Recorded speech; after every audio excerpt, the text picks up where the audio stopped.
gosh, I love her, this video. I think it's just huge for life to think about empathy and real connection. And I love how she describes the dark holes or the valleys or the sacred spaces, as she calls them. And everyone around us has different reactions when it comes to the sacred spaces we find ourselves in. Some give us really great thoughts and great wisdom, and other thoughts and responses you just have to let blow in the wind and graciously smile and nod and keep going, right? But I love her ending that says that what makes something better is connection. Real connection, and empathy fuels connection. And connection comes when someone opens up their heart, draws on their pain and their suffering, their experience, and they sit with you in it, right? That's when we really connect, which is incredibly hard to do as human beings, like she said, because we want to fix it or judge what's happening, or we want to look away because it feels really hard. And so this is where I think God's way is so refreshing. Who he is actually the king of connection, the king of empathy, right? He doesn't look down on us and say, ooh, that's bad, huh? Right? Like, that's not what he's doing, asking if we want a sandwich instead. He is like that bear who climbs down and sits with us. Like, he knows valleys. He came actually down to walk with us through this, right? He knows that we can have real connection, real well-being, real comfort in the valley. So I want to talk about that this morning, finding comfort in the valley, and the video tipped you off to our discussion this morning. But I just want to tell you that this morning, this is a very real place for our family, and it's raw. But I felt like God wanted me to share it with you this morning because we all know valleys. We've all walked through them. Maybe some of you are walking through valleys right now. And I want you to know that there's comfort here. So I got the call in the bathroom of all places in this past September, because sometimes I take my phone to the bathroom. Just gonna admit that. I don't know if anybody else does. So I'd wash my hands, and then the phone was vibrating, so I picked it up. It was my son Robbie's pediatric gastroenterologist calling, and he had a short greeting for me. Hello, how's it going? And then he just got to the point. He said, the result of your son's tests show us that he has Crohn's disease. And I'm not sure I heard the rest of whatever he was talking about. Like, I remember kind of leaning against the wall, trying to take it in, and I thought, what even is Crohn's disease? Because I didn't look it up when we were trying to figure out what was going on with Robbie when he had lost, over the last couple of months before September, like I had said, 15 pounds. He was battling a fever on and off. He had stomach pain. He was anemic. I mean, there was a lot going on. It was, so he calls with the diagnosis. I then hung up the phone and I called my husband Rob immediately, and my world was kind of crashing when I said, our son has Crohn's disease. No one wants to say that out loud about your kiddo. No one wants to declare a medical condition or to reduce their personhood to some sort of label. No one wants to say there's this disability or a severe allergy, right? Or any kind of one-dimensional situation. You just don't want to do that. And I felt like it felt dark in that moment. I felt alone. I didn't know what to do next.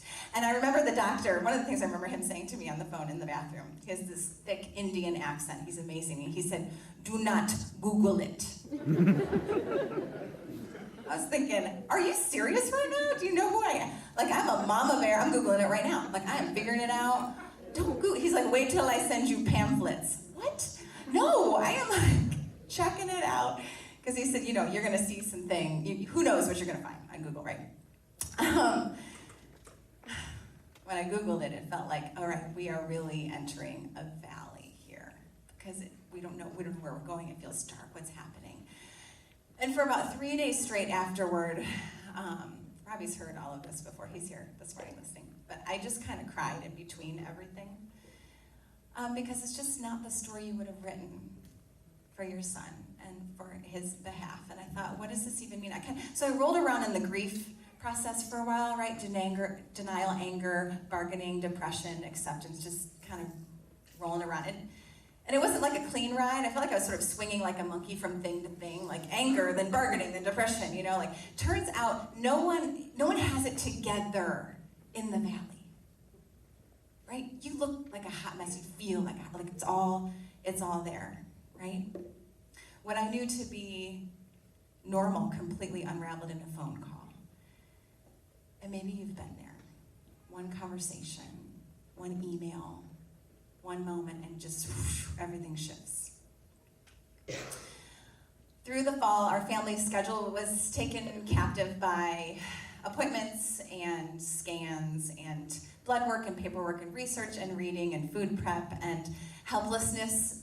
You find helplessness in the valley. It sets in because you really want to fix things, and you find out that you can't. Like, my son is sick. I can't make him better. How do we climb out of this? So we have to ask, especially in the church context, where is comfort in the valley? Like, if God is who he says he is, where is comfort in the valley? We got to find it. We got to look at this. And Psalm 23 came to mind. It is this classic psalm. It's just 6 verses long, but it's exponentially deep, and it just brought great comfort to me in the valley. It was so good. So this morning, I'm going to share 5 truths that I found in the valley, and I am hoping and praying, I've been praying for every single one of you who walked in this door this morning, by the way, that one truth at least would speak to you, and you would take that with you. Comfort in the valley this morning. I also want to say, wherever you are on the spiritual spectrum this morning, I don't know what you think about the Bible, Jesus. I'm just so thankful that you're here this morning. That's a step of faith to be here if you're just unsure. So you're very welcome. On behalf of Soma, I think I can say that you're very welcome to be here. Psalm 23, let's get to it. It says, "The Lord is my shepherd." Where's my shepherd? "I shall not want. He makes me lie down in green pastures. He leads me beside still waters. He restores my soul. He leads me in paths of righteousness for his name's sake. Even though I walk through the valley of the shadow of death, I will fear no evil, for you are with me. Your rod and your staff, they comfort me. You prepare a table before me in the presence of my enemies. You anoint my head with oil, my cup, it overflows. Surely goodness and mercy shall follow me all the days of my life, and I will dwell in the house of the Lord forever."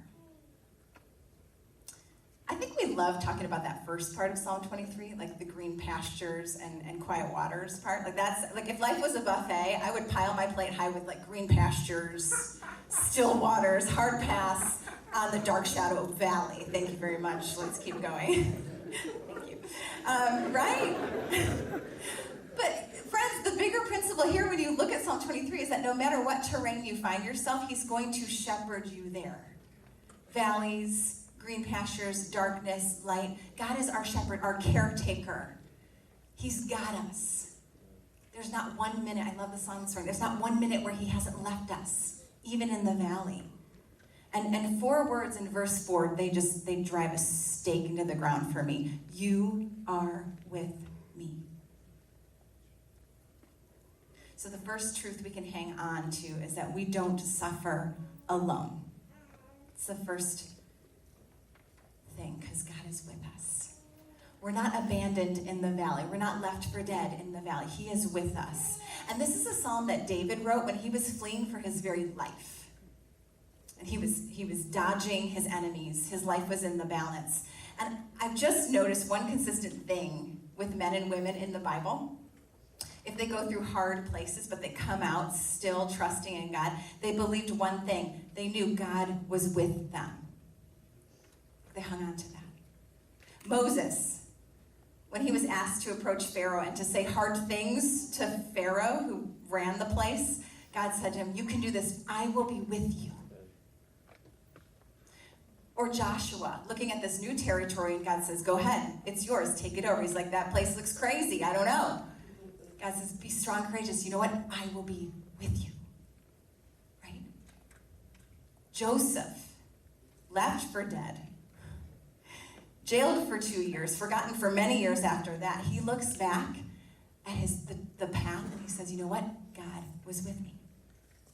Like, they know.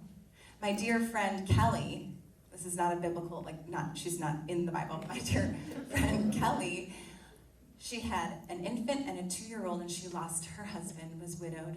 He had brain cancer. And she said for several months after he passed, she was asking this question. She was asking, why, God? And then she told me, Amy, I think I needed to ask a new question. I needed to start to ask, who? God. Who is going to take care of me? Who's going to take care of my boys? Who's going to sustain me? God.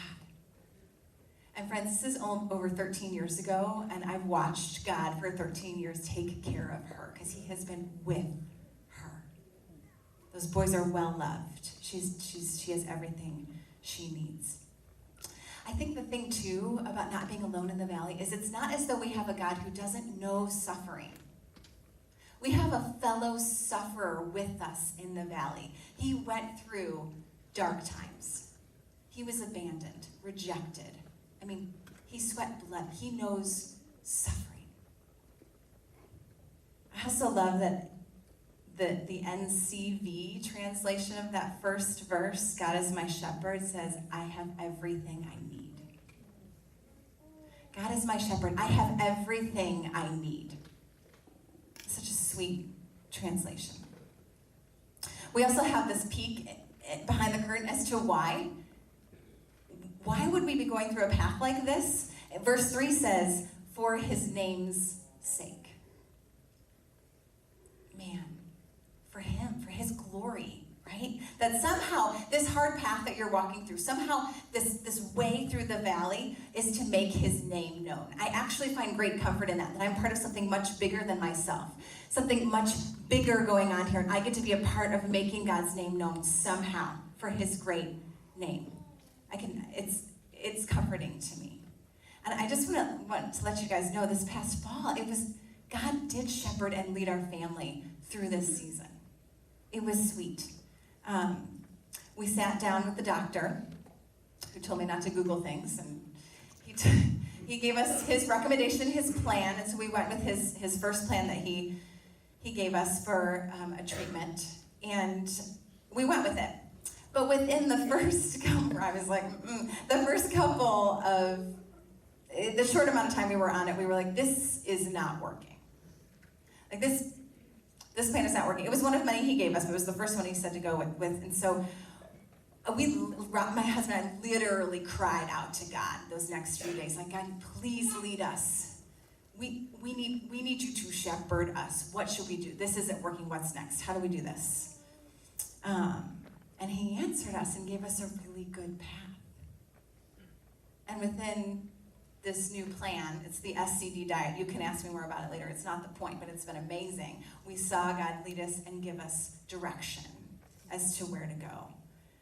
And even if you ask my son, Robbie, he's read Psalm 23, right? And I asked him, how do you feel like God is shepherding you through this season right now in this fall? And he said he felt like God is saying to him, it'll all be worth it.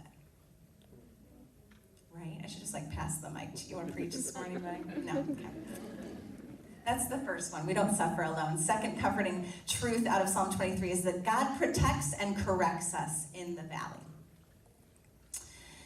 Verse 4 says, even though I walk through the valley of the shadow of death, I will fear no evil, for you are with me. Your rod and your staff, they comfort me. Now, I don't know about your shepherd knowledge. I don't have a lot. I don't have any shepherd friends. So I had to look up some things going on with shepherds. Turns out they carry a rod and a shepherd's staff that have two different places for us. The rod has a very specific purpose. It's to beat back predators, like wolves, lions, bears, right? This rod is this long, that's awesome, for our protection. And then the staff, or often called the shepherd's hook, has this big hook on it. This is a different purpose. the shepherd's hook, the purpose is to reach out and rescue sheep that are caught off the path and to bring them back to the shepherd's side. How great is that? The sheep that like wander off are like, what's over here? And like, and he's like, come on back. Just come back, right? This is like me. I don't know, because I want to find my own comfort in the valley. Like, it gets dark and it's hard, so I'll just wander the Target aisles. Because I think there's going to be comfort over here with Magnolia Market and Joanna. Like, isn't this going to be... And God's like, no, sweetie. Like, oh, come on back. Get out of that bush. Target will not save you. But it's so sweet to think about that I have heard that gentle whisper of him, like, no, come on back. Like, Netflix isn't going to do it. And you can think about how he's done that. But it's so beautiful to think about the rod. Like, I have no idea what kind of enemies, predators, or things that God has rescued me from in the valley, what he has beaten back on my behalf. I might not know until I get to heaven. But I know he has a rod. I know he's double-fisted and has a staff that says, come, stay close to me in the valley. It's dark here, I know, but stay close. The rod and the staff, they bring us comfort. Third truth about our comfort here is that even when enemies surround us, we can still feast. Verse 5 says, you prepare a table before me in the presence of my enemies. You anoint my head with oil. My cup overflows. Yeah. Do you guys see this?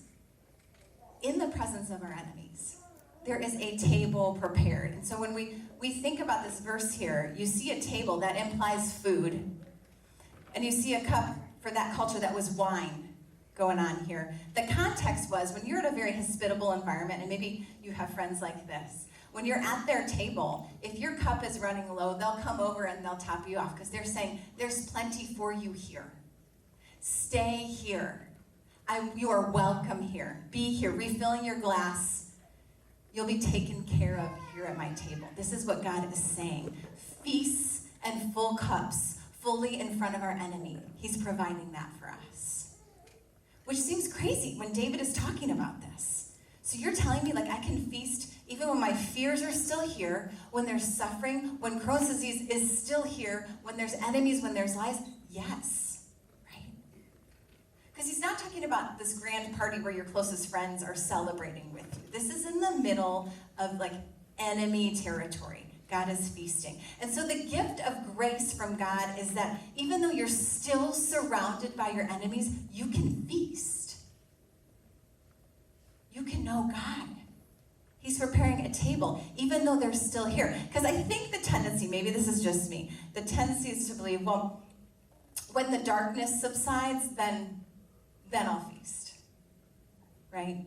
You know, when everything calms down, then I'll enjoy goodness and mercy.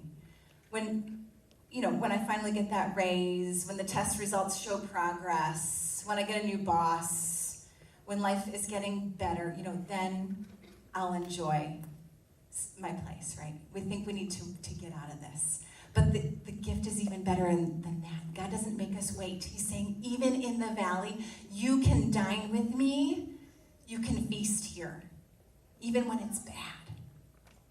I'm going to prepare a table for you. He's not making us wait. And so we have this choice, right? We have a choice to sit down and join him at the table in the middle of the crazy, or we can wander away and try Target, right? He's given us a choice. It's here. You can enjoy my presence in the middle of it all. The fourth truth that I clung to is this: goodness and mercy will come out of the valley. Verse 6 says, surely goodness and mercy shall follow me all the days of my life, and I will dwell in the house of the Lord forever. Could it possibly be that there is goodness and mercy in the valley, like trailing behind me, like a couple of kids that are like, hey, Mom, coming, right? So the Apostle Paul gives voice to us when he wrote a letter to the church in Rome. In Romans 8:28, it says this. Paul's writing, he says, we know that in all things, God works for the good of those who love him, who have been called according to his purpose. So when you look at this verse, a valley falls under all things, right? So he's going to work in all things, including our valleys, for our good. But I think we often just kind of stop at this verse. And we take that, and we're going to define what good would mean for us. Like, I'll fill that in. What would be good in this situation? We decide, right? My perfect, ideal, sort of self-focused goodness, I mean, that would mean I would have comfort on all sides if it's going to be good. Or I would have a guarantee of protection and safety. I would have an unlimited supply of adorable shoes. I don't know. I'll tell you what it would mean to have goodness in the valley. But that's not what Paul is saying. He goes on. If you read the context, the letter surrounding it, what's he writing about? It says this: we know that all things God works for the good of those who love him, who've been called according to this purpose. Now watch this. For those God foreknew, he also predestined to be conformed to the image of his Son. Good here is to be conformed to the image of his Son. Good is to look more like Jesus. Like, that's the goodness and the mercy. God is working all things so that we would become conformed to the image of his Son. Right? And goodness in God's economy, in Jesus' kingdom, goodness is forgiveness and peace with God. And you can have that in the valley. Goodness is love and redemption, and you can have that in the valley. Good is community and a restored soul. You can still have that in the valley. It's all there. I've yet to find cute shoes in the valley. I'll let you know. That falls under the goodness. I think the crazy thing about thinking about the goodness of God is that we see good things often forged through dark places. Right? And if I'm going to follow Christ, and I'm going to be identified with his crucifixion as well as his resurrection, then through the valley I will go. We will go. I think it's sweet. If you look at Psalm 23, do you see Jesus' story written right through there? Like, this is the life of Jesus in the psalm. Right? He walked through the valley, literally, of the shadow of death. And goodness and mercy followed him close behind. 3 days later, he was resurrected. And now he dwells in the house of the Lord forever. This is Jesus. This is what he's done. One of the statements that I've held on to as we've walked through this season was from my dear friend Steve Risky. I think he's come and spoken here before. But he pointed out to me how God is making Robbie stronger through this. He's forming Robbie through the valley. He's making my son look more like his son. Right? Think about that for a minute. It's so good. And we see this all the time in all kinds of spaces in our life, right? If we want the real prize, we often have to walk through pain to get there. Right? Nothing worth having comes easy. When I was in high school back in the day, go Cougars at Southview, our cross-country team won the state meet, and we trained our rears off. We ran in the rain. We ran in the morning and the evening. We ran in the snow. I remember running in the hail, right? We ran through mud. We ate the best food. We got the best sleep. We had the best training programs. Was it incredibly hard? Yes. But did it pay off for the desired outcome? Yes. There's something to be said about forged through hard places. What comes out of there? I'm certain as we look back in Scripture, we see that God puts men and women through training at points, through hard places. He's doing something. We're being conformed to the image of God. If David was going to be king, he needed to be refined through fire to wear a crown of gold. That's just what he was doing. I've had to wrestle with this as I watched my son walk through hard things and take needle after needle and appointment after appointment, right? And doctors and nurses and answering questions. But I have to tell you guys, I am coming to a place, I continue to come to a spot that if my son looks more like Jesus because of this, then so be it. To God be the glory. Amen. Right? That's what he's doing. I help oversee our community groups at Brookside Church in Bowling Green, and our group has seen babies born and weddings and funerals and the ups and downs like a family does, right, through the years. And I often think of my friend Kayla, who lost her dad over a year ago, and it was so painful. She's in her mid-20s. And I dread that day in my life. And we walked through the sadness and the grief that can swallow you whole. And that's overwhelming. And yet, I've also heard her sit at my kitchen table and testify to the goodness and mercy that is following her out of this grief.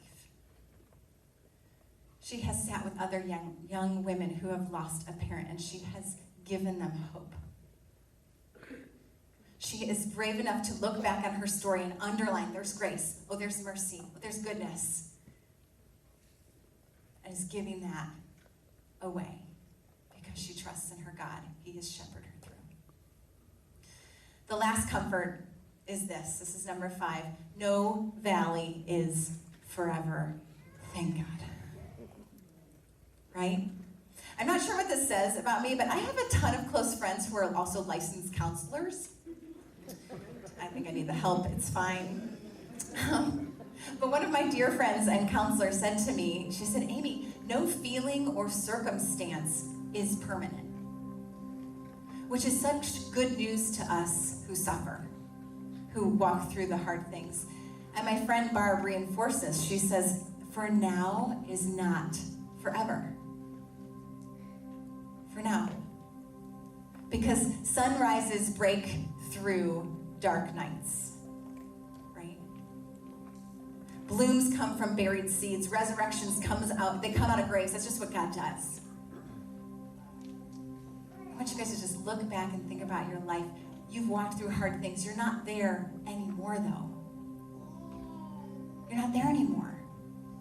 And I'm willing to bet God has done something beautiful in you. Look back and underline the goodness and mercy that's following you, right? I take great comfort that Jesus isn't on the cross. He's risen. So I'm going to leave you with a reflection and a challenge today.